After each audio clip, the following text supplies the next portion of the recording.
Good evening, welcome to Bent TV. I am Andy McNamara. Tonight I am speaking with Brenda Appleton, who is a transgender community elder, I think I would say. Welcome, Brenda.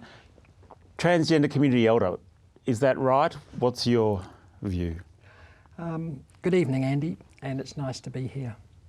I guess I've been with the community for 20 years in Melbourne, so if that qualifies me as an elder, I'm certainly a senior, I'm happy to do so. But we as a community are now much more referring to ourselves as trans and gender diverse rather than transgender. Right, because? And this is because so many trans and gender diverse people are now identifying as non-binary. So they're saying they're neither male nor female. Right. They're born somewhere in between and they want to stay somewhere in between. Mm-hmm. And gender diverse is a more inclusive term for them than transgender. And it's interesting that in a survey 2 years ago from Blues to Rainbows, about 33% of the respondents who were younger people identified as non-binary. And in a Curtin University survey of trans mental health, which covered 946 people across Australia, so a very big survey, 25% identified as non-binary. So it's significant statistics now. Wow, so there's been a lot of advancement in the general public learning a bit about trans the last few years, but non-binary, I guess, will be the next wave because there's not much knowledge or discussion about that at this point. No, there's not. And I guess most of us don't fit comfortably into male or female, and therefore we work out what suits us best. And I've got many friends who have transitioned in the past, so perhaps born male or assigned male at birth, transitioned to live as a woman, and now deciding, because society's a little bit more accepting, that that's not quite right either, so moving back into middle ground. Wow. And I think it's great that people are comfortable to be themselves, whatever that might be. Yep. But it's got a huge downside, unfortunately.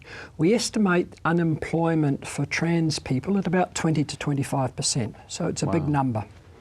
But for gender diverse, anecdotally, it would appear unemployment is 40 to 50%.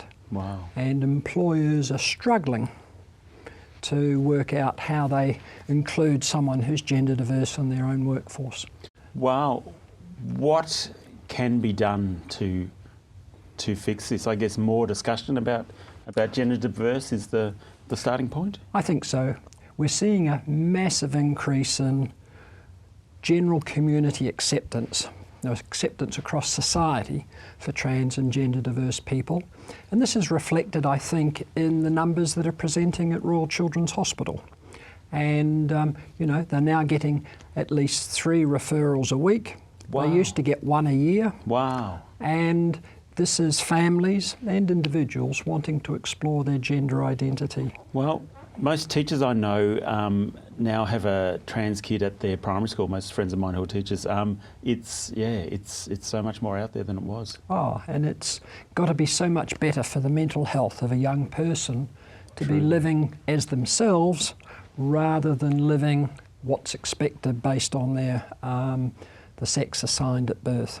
And I was just recently speaking at a seminar and a grandmother came up to me afterwards, and she was at this seminar up from Tasmania, and her granddaughter, who had been assigned male at birth, had started school as a girl in Tasmania at the start of this year.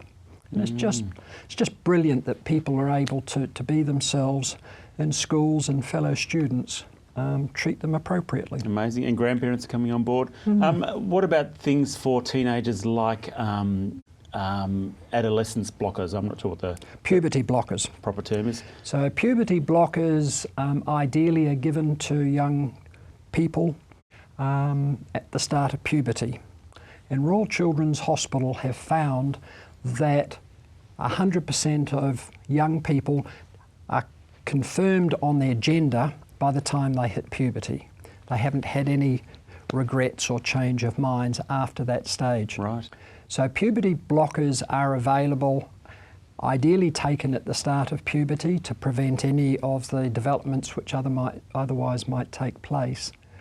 But those drugs are expensive. It's about $5,000 a year to maintain puberty blockers, and therefore, let's say there was 150 young people under the Royal Children's Hospital, you multiply that by $5,000 if they were all on puberty blockers at the same time, then it's a very big number. So is it covered by the government? So the government has recently announced extra funding for Royal Children's Hospital, which enables them to increase staff as well as cover the medication costs for those that are being treated. Mm-hmm. And their waiting lists have grown out to 14 months, and this will help bring those back down to a more normal level. Wow, and I might just explain the point of these puberty blockers is so that trans people can delay their development in the gender they don't want, they don't align with, until they're old enough to make a decision as an adult to transition if that's the way they go. Yes, so puberty blockers put the development of puberty on hold. And if the person then decided that in fact it wasn't appropriate to move to an affirmed gender and stay in their assigned sex at birth, then they can just come off the puberty blockers and then the normal puberty would continue. And the idea is that at a point in time, once they're sure that that's the right decision for themselves, that then they go on to cross-sex hormones, and then they in fact avoid having puberty for the gender that they don't want. The development they don't need. Yes. Brenda, fantastic. That is interesting and informative. Great to chat to you. I'm Andy McNamara. I've been with Brenda Appleton. You're watching Bent TV.